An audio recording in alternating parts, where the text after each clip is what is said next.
Bismillahirrahmanirrahim. Assalamualaikum warahmatullahi wabarakatuh. Untuk semua saudara maraku, terpanggil di sini untuk membuat video yang tak seberapa ni, sebab nak share lah. Sebab saya bekas pesakit COVID-19.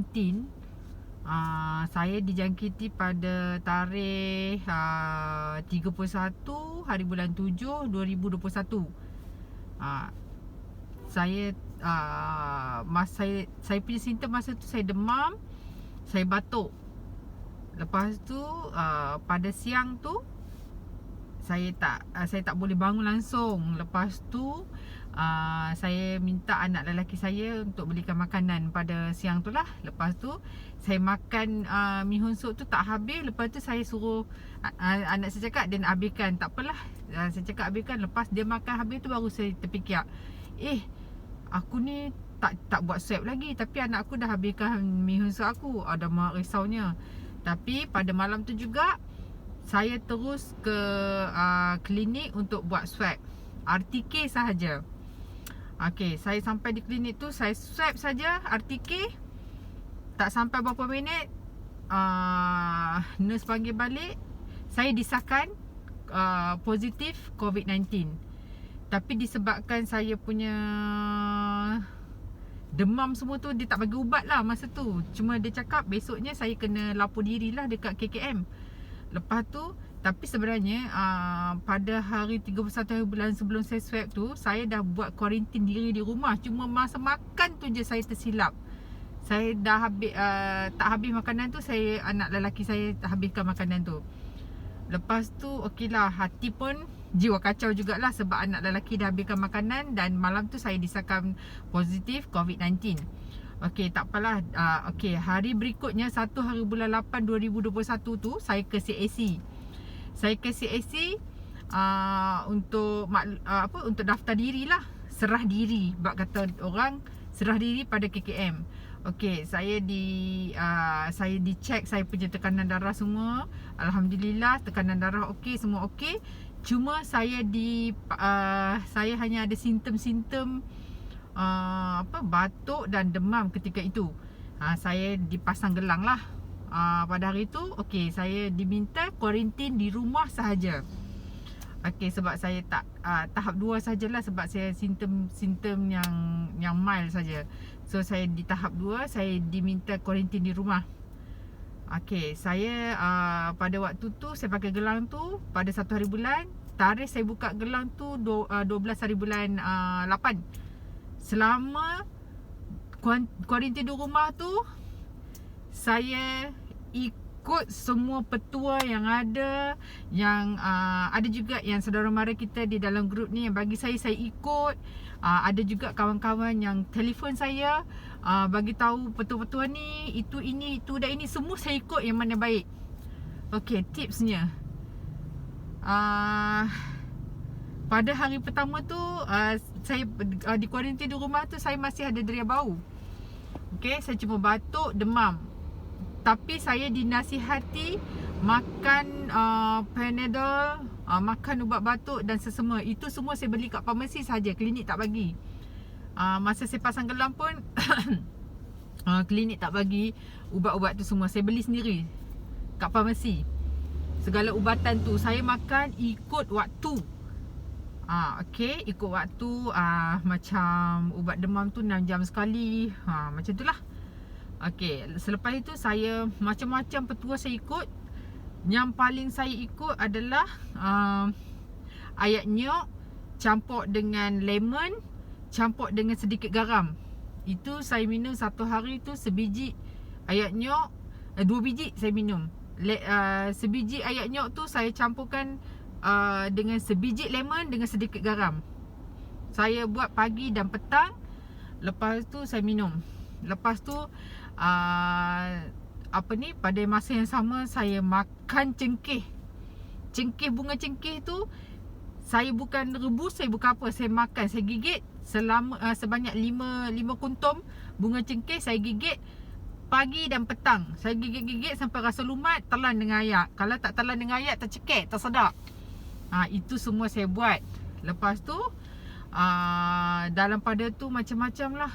Saya ambil apa tu, untuk masa tu deria baru saya ada lagi. Saya ambil cuka makan.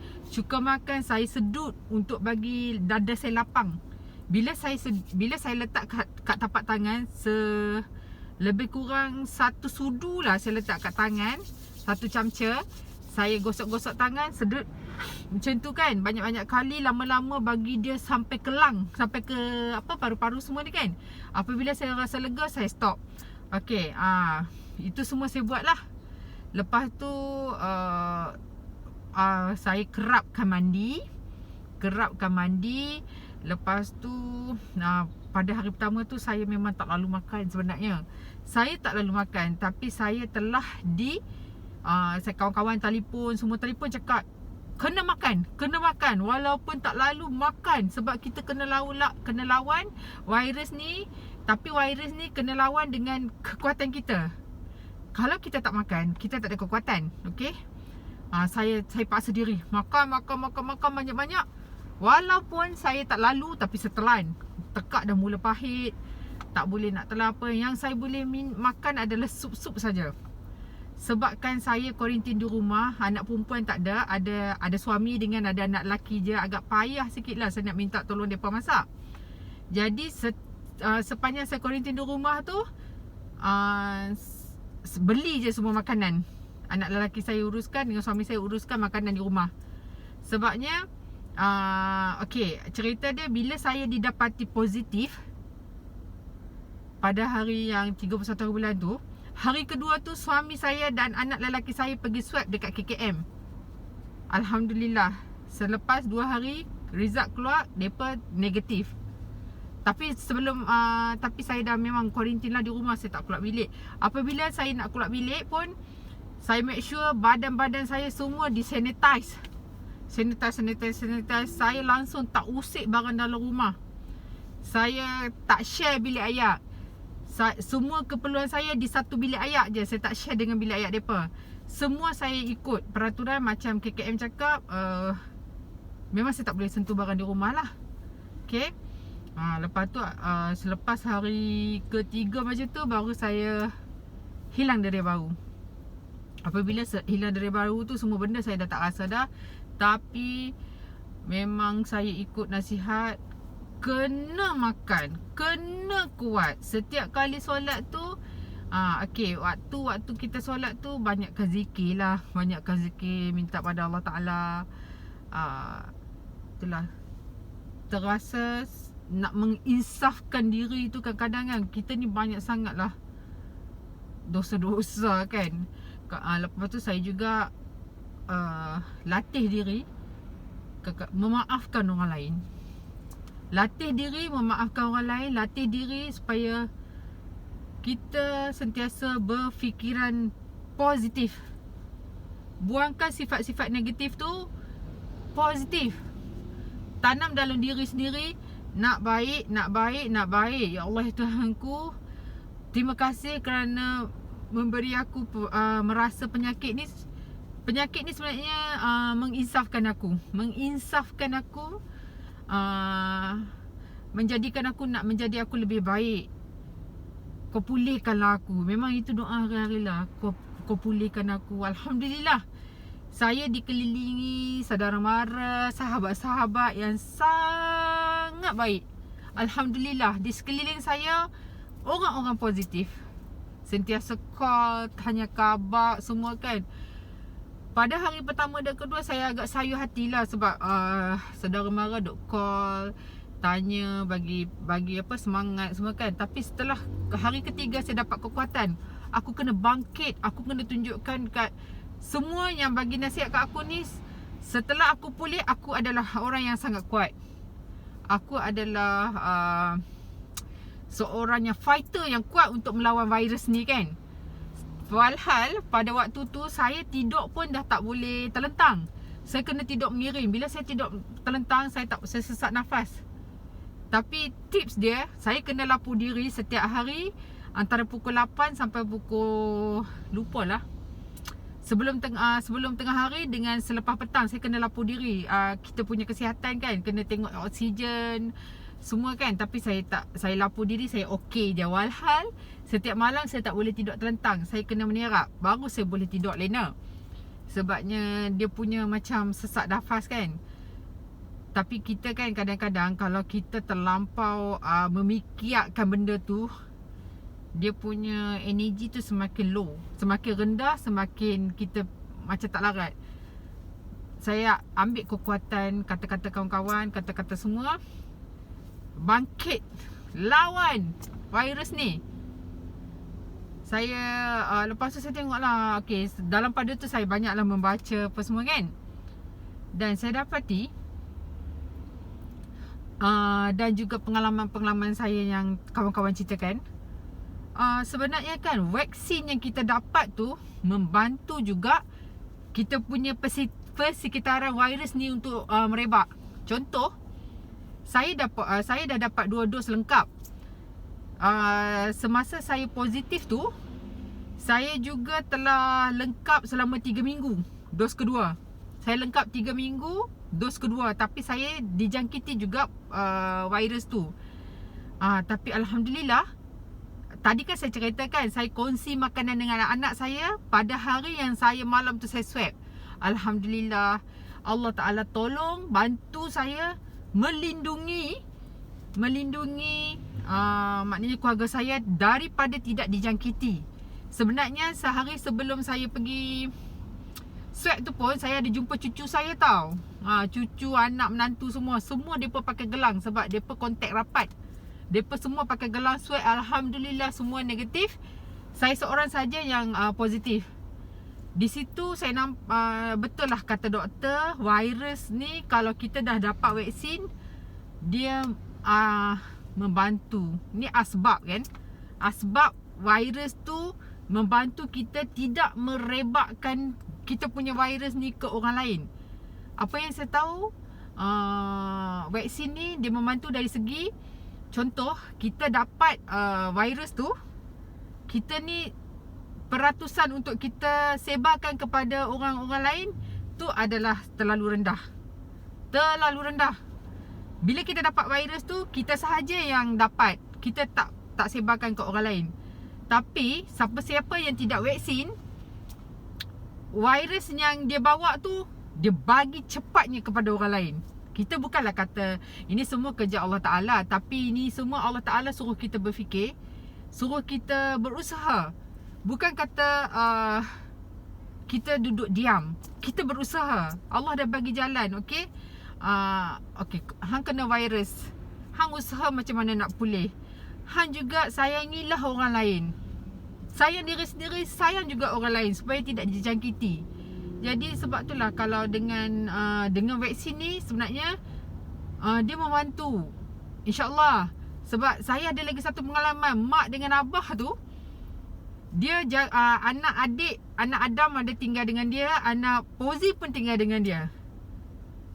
Abah dah demam berapa hari kat rumah tu 3 ke 4 hari ke 5 hari. Anak Adam dengan anak Pozi ada di rumah tu. Sedangkan abah dah demam 5 hari. Sebab abah memang kata, alah tak lah. Abah cakap memang dia yakin dia tak kena. Sebab dia pun, abah dengan mak pun sebenarnya dah lengkap dos juga. Tapi mak dengan abah ni dos kedua dia baru dalam 2 minggu setengah. Dia punya lengkap dos dia tu. Jadi dia yakin dia tak kena virus COVID-19 ni. Sebab itulah dia tak mau pergi swab. Tapi akhirnya abah dah tak boleh bertahan. Dia macam, sebab masa tu abah check pun kan, dia punya oksigen dah 191. Oksigen ke tekanan darah 191. Jadi sebabkan warga emas kan, abah dengan mak ni pun dia tak pernah masuk hospital dan tak pernah buat medical check up. Jadi Alhamdulillah, mak dengan abah positif, anak Adam dengan anak Pozi pun negatif walaupun di dalam satu rumah. Itulah pengalaman-pengalaman dan share sedikit lah kebaikan virus yang kita dapat ni. Saya dapat Sinovac, mak dengan abah dapat AZ. InsyaAllah vaksin yang berbeza tapi dapat membantu kita untuk bagi dekat orang kita punya virus tu. Sebab kita pun akan bersama virus tu. Sebab virus tu dah di merata-rata dah ada. Virus tu dah macam penyakit-penyakit berjangkit yang lain. Tapi virus COVID-19 ni dia lebih hebat lah kononnya kan. Sebab dia bila dia orang yang ada penyakit kronik ke atau orang yang tak kuat, bila dia masuk, dia boleh buat maut dengan cepat. Jadi kita tahu maut, ajal maut, semua rezeki, semua Allah yang tentukan. Tapi Allah pun cakap kan, usaha, apa-apa ikhtiar, usaha. Jadi kalau kita rasa macam banyak lagi kita nak minta ampun dengan Allah Ta'ala, InsyaAllah vaksin tu dapat membantu kita daripada lebih kronik lagi. Dan saya sebagai bekas pesakit COVID ni, saya bersyukur dengan rahmat Allah telah memberi saya satu nikmat yang macam peluang kedua untuk saya hidup balik. Saya sendiri down tau 2 hari. Hari pertama, hari kedua saya down, saya nangis sampai bengkak muka. Tapi maknanya kalau saya terus berterusan macam tu, maknanya saya marah dengan Allah. Saya fikir aku marah dengan Allah ni sebab aku tak meredai apa yang dia dah bagi kat aku. Sebab selama saya hidup 45 tahun ni, macam-macam nikmat saya dapat. Mungkin nikmat kekayaan tu tak nampak, tapi kekayaan dari segi macam-macam. Kekayaan dari segi rasa tau. Sebenarnya rasa ni kita tak boleh nak zahirkan pada orang. Tapi nikmat rasa tu adalah satu nikmat yang sangat besar. Jadi apa saya nak share kat sini, kita sentiasa berfikiran positif, follow SOP. Walaupun saya ni bekas pesakit pesakit COVID-19, saya tetap jaga SOP. Walaupun doktor cakap, Puan selama 3 bulan ni, Puan kalau pergi swab, memang tengoklah, bergantung kepada pesakit. Kalau Puan pergi swab, kemungkinan Puan akan positif lagi. Sebab selama 3 bulan virus tu still ada dalam badan, tapi dia tak menjangkiti orang lain. Okay. Jadi tip-tip saya tadi macam itulah. Ikut petua-petua yang saya ikut tu, alhamdulillah semuanya meredakan saya punya tekanan jugalah. Mempositifkan saya. Ikut je petua-petua tadi.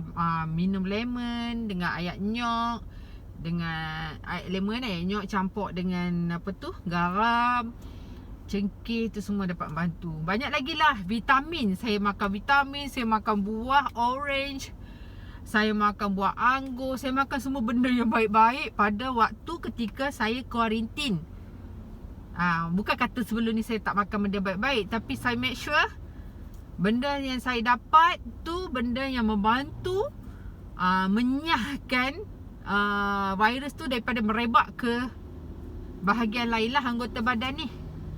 Kita ni memang kan tawakal usaha. Janganlah bila kita dapat satu-satu musibah tu, kita diberi akal tapi kita tak nak usaha kan. Kita usaha positif, sematkan dalam diri.